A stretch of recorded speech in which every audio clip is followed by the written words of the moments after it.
Dönün, o tərəfə baxın, Peyğəmbər evladı ilə söhbət eləyin. Elə bilin ki, heç mən burada yoxam.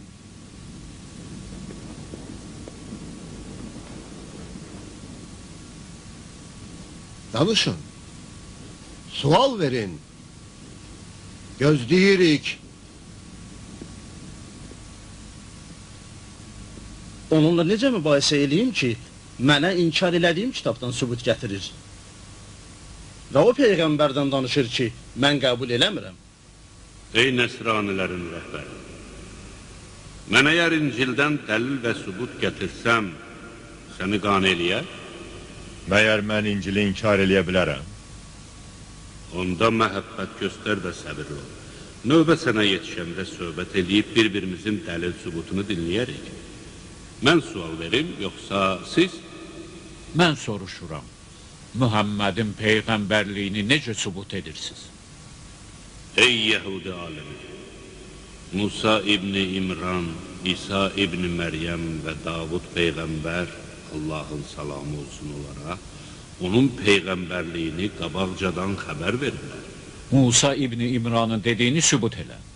Qəbul edirsənmi Musa əleyhissalam Bəni İsrailə sifariş eləyib dedi ki, sizin qardaşlarınızdan olan bir peyğəmbər gələcək. Onu təsdiqləyib itayət edərsiniz. Yəqin ki, Yaqubla İsmailin qohumluğundan xəbəriniz var və onların hər ikisinin İbrahimə qohum olduğunu bilirsiniz. Qəbul edirsiniz ki, Bəni İsrailin İsmailin övladlarından başqa bir qardaşları yox idi? Bəli. Sizin fikrinizcə bu məsələ düzgün deyil? Niyə? Düzdür. Amma istəyirəm bu mətləb üçün Tövratdan mənə sübut gətirəsiniz. Nur Tur-i Sina dağından gəldi, Sair dağında şəfəq saçdı və Baran dağındansa bizə aşkar oldu. Tövratın dediyi bu mətləbi inkar edirsiniz? Bu sözlərlə tanışam, amma təfsirini bilmirəm. Sənin kimi böyük alim bunu bilməlidir. Nur Tur-i Sina dağından gəldi cümləsi, Allahın Tur-i Sina dağında Musaya nazil etdiyi vəhyə işarədir. Sair dağında şəfəq saçdı cümləsi, Allahın İsa İbni Məryəmə vəhyi nazil etdiyi dağa işarədir. Baran dağında bizə aşkar oldu cümləsi, Məkkə ilə bir günlük məsafədə olan Məkkə dağlarından birinə işarədir. Sizin və dostlarınızın dediyinə görə Peyğəmbərin məşhur sözü belədir ki, 2 süvari görürəm. Yer onlar üçün parlayır. O süvarilərdən biri ulağın belindədir, o birisi isə dəvənin belində. Həmin 2 süvari kimdir? Bilmirəm. Ulağın belindəki İsa əleyhissalamdır. Dəvənin belindəki isə Muhammed əleyhissalam. Siz Tövratın bu sözlərini inkar edirsiniz? Yox, inkar eləmirəm.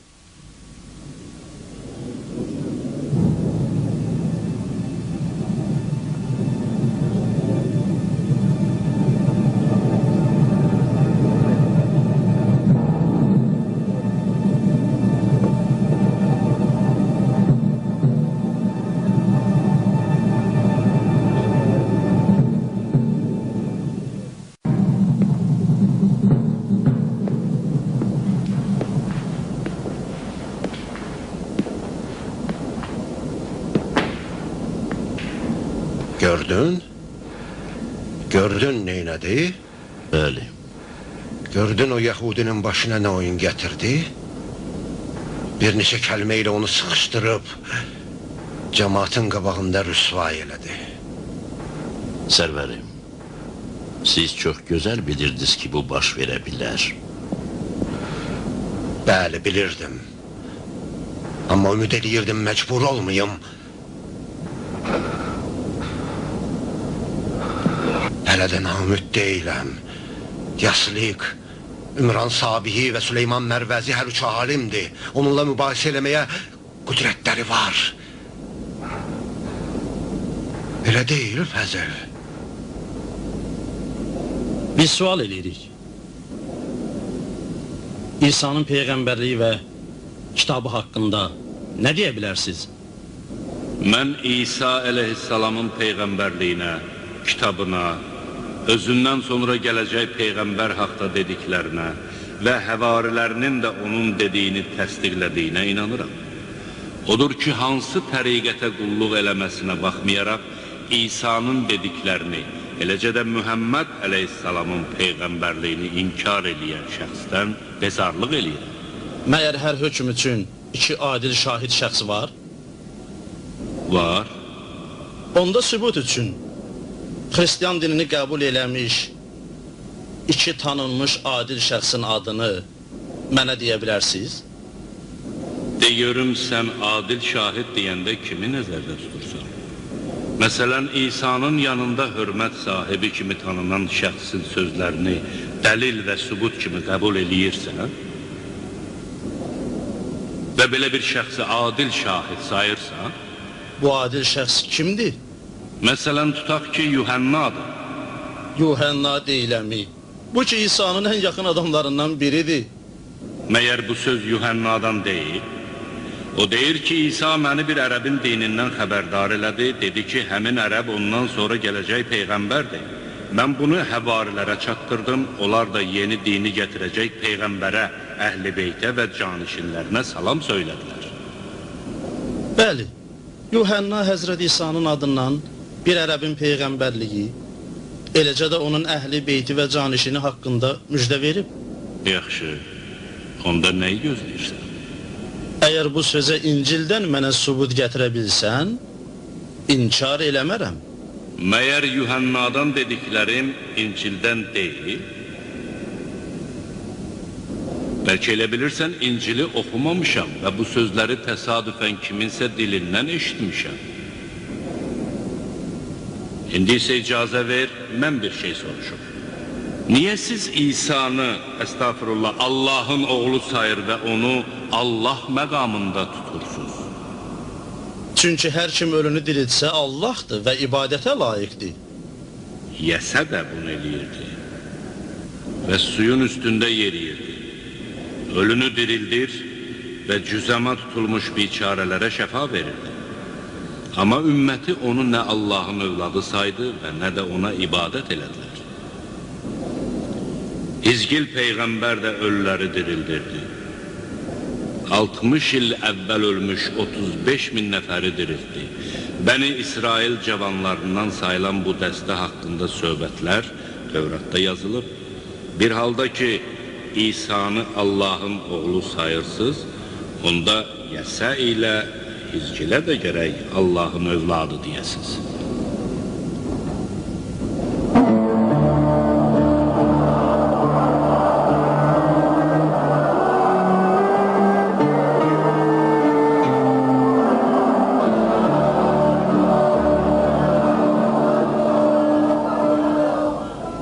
Ey Yəhud alimi!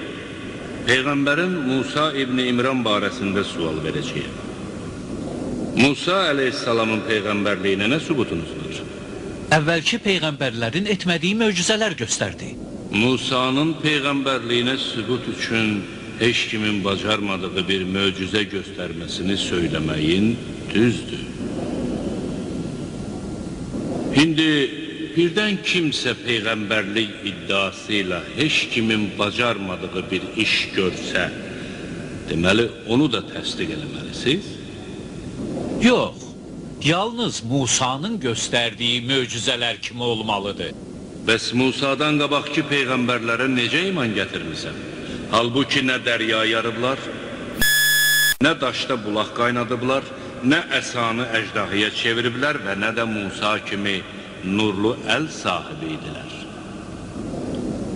Mən dedim axı, kim ki peyğəmbərliyinin sübutu üçün möcüzə göstərdi, onları təsdiq eləmək vacibdir. Onda niyə İsa'ya iman gətirmirsiniz? Deyirlər onun möcüzələri olub. Amma görməmişik. Məyər Musa'nın möcüzələrini görmüsünüz?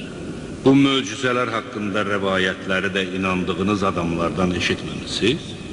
Oxumuşuq. İsa İbn Məryəmin möcüzələrindən də sizə saysız xəbərlər yetişir. Bəs niyə görə Musanı təsdiq elədiniz, amma İsa'ya iman gətirmədiniz?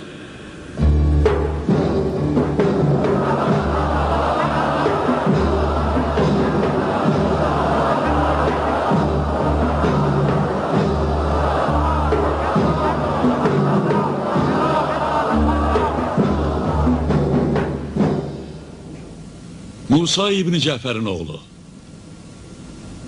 Xristiyanlarla Yahudiləri məğlub eləyərək öz elminin qüdrətini bizə göstərdi.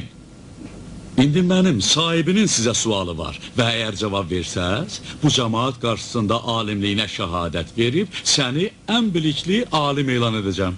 Sən çox güman Ümran Sabiisən, elə deyil? Elədir. Sualını deyil. Allahın dünyada ilk yaratdığı varlıq nə idi? Sual verdin, indi də diqqətlə qulaq as. Allah həmişə tək olub. Yer, göy, kainat olmayanda da o olub. Şəkli, həddi, hüdudu yoxdur. O belədir, təkdir, həmişə də tək olacaq. Və günlərin bir günü, o vaxtadək heç bir nümunəsi olmayan bir varlıq yarattı. Müxtəlif xüsusiyyətlərə və sifətlərə malik bir məxluq. Onu nə bir şeyin daxilində yaratdı, nə bir şeylə məhdudlaşdırdı, nə bir şeyə oxşatdı və nə də başqa bir şeyi ona bənzətdi. Yaratdığı bu varlığa əslində Tanrının özünün heç bir ehtiyacı yox idi. Əgər yaradan təkdirsə, yaratdığı insanlar dəyişdikdə özü dəyişmir? Allah həmişə mövcud olub və heç vaxt dəyişmir. Dəyişən məxluqatdır. Xilqətinə Allahın daxil etdiyi xüsusiyyətə görə o şəkildən şəkilə düşür. Biz Allahı nə ilə tanımışıq? Çox şey. Məsələn? İradəsi, adı, sifəti və bunlara bənzər çox şey. Bunlar, eləcə də onun varlığını təsdiq eləyən digər məxluqat da elə Allahın iradəsi ilə yaradılanlardır. O özü nədir? Nurdur. Bu mənada ki, yaratdıqlarını hidayət edir. Elə deyil ki, yaradılışdan qabaq sakit olub, sonradan dilə gəlib? Sükutu o zaman eləyirlər ki, ondan qabaq söhbət olsun. O məxluqatın içindəndir, ya məxluqat onun? O hər şeydən ucadır. De görüm, sən güzgünün içindəsən, yoxsa güzgü sənin içində? Əgər heç biriniz o birinin içində deyilsə, onda özünü güzgüdən necə görürsən? Mənlə güzgü arasındakı nur vasitəsi ilə. Güzgüdə nuru görürsən? Hə. Onda göstər bizə.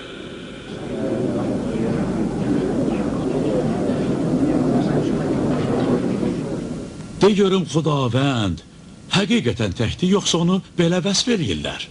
Hər şey yaradan Allah təkdir. Həmişə tək olub, heç bir tayı, şəriki olmayıb və yoxdur. Nə məlumdur, nə də məchul. Nə hafizələrdədir, nə də unudulub. Nə elə bir şeydir ki, başqa əşyaların adıyla adlandırıla bilsin, nə də elə bir şeydir ki, doğulsun və ömrünü başa vursun. Heç nəyin üstündə durmur, heç nəyə söykənmir, heç yerdə də gizlənməyib.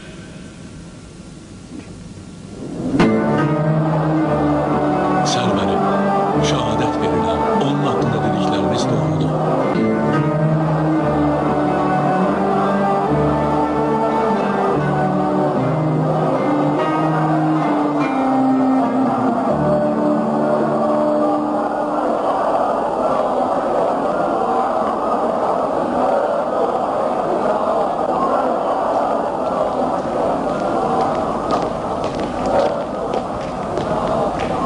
Əvvəl Həsən ərəbin ən elmli şəxsiyyətidir. Ondan heç kim mübahisə